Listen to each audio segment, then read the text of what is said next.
if the accused tries before a criminal case will be dismissed. But the defendant party may file civil action against the deceased. Section 5. Judgment is civil action, not a bar. Alright, final judgment rendered in the civil action absolving the defendant from civil liability is not a bar to a criminal action against the defendant for the same act or innocent subject of the civil action. The Section 6 suspension by reason of prejudicial question. The petitions for suspension of a criminal action based upon the pendency of a prejudicial question means a civil action may be filed in the office of the prosecutor or the court conducting the preliminary investigation.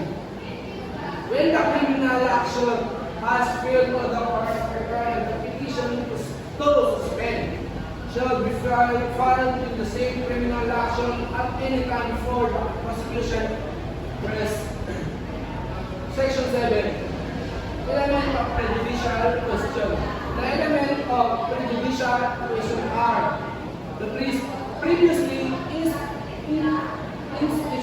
institute civil action involves an issue similar or intimately related to the issue raised in the subsequent criminal action and the resolution of such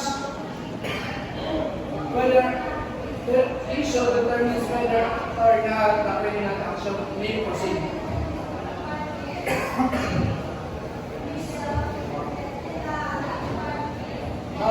My next topic is Rule 113, arrest. Section 1, definition of arrest. Arrest is the taking of person in a custody or order that he may be bound the other for the commission of an offense. Arrest like sa ni Ligada, arrest like ina-arrest nila arrest nila ang suspect sa dalawa nila sa custody to order that he may be bound for the commission of offense. Section 2, arrest of harming. An arrest is made by an actual restraint of a person to be arrested by the submission to custody of the person making the arrest. Section 3, duty of arresting officer. It shall be the duty of the officer executing the warrant of arrest, the accused, and to deliver him to the nearest station or jail without unnecessary delay. Section 4, execution of warrant. The head of the office to whom the warrant of arrest was delivered for execution shall cause the warrant to be executed within 10 days. This type of making arrest, an arrest may be made in any day at any time of the day or night. Section 7, method of arrest made the virtue or warrant. The officer must inform the person of arrest to execute the warrant. Section 8, method of arrest by officer without warrant. The officer must inform a person under authority in arrest cause without a warrant.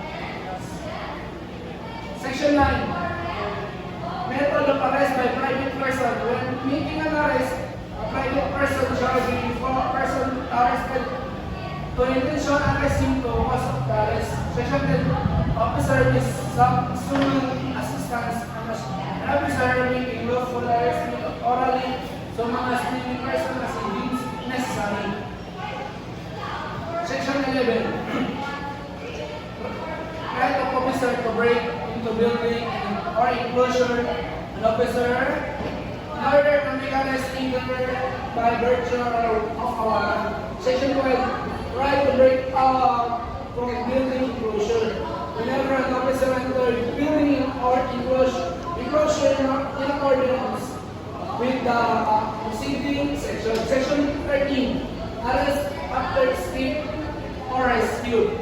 If a person lawfully pursued, escape, or is rescued. Section 14, right of attorney or relative to visit person arrested. Any member of the Philippine Bar shall, at the request of the person arrested or another acting in his behalf, subject reasonable regulation or relative of a person arrested will also exercise at the same right.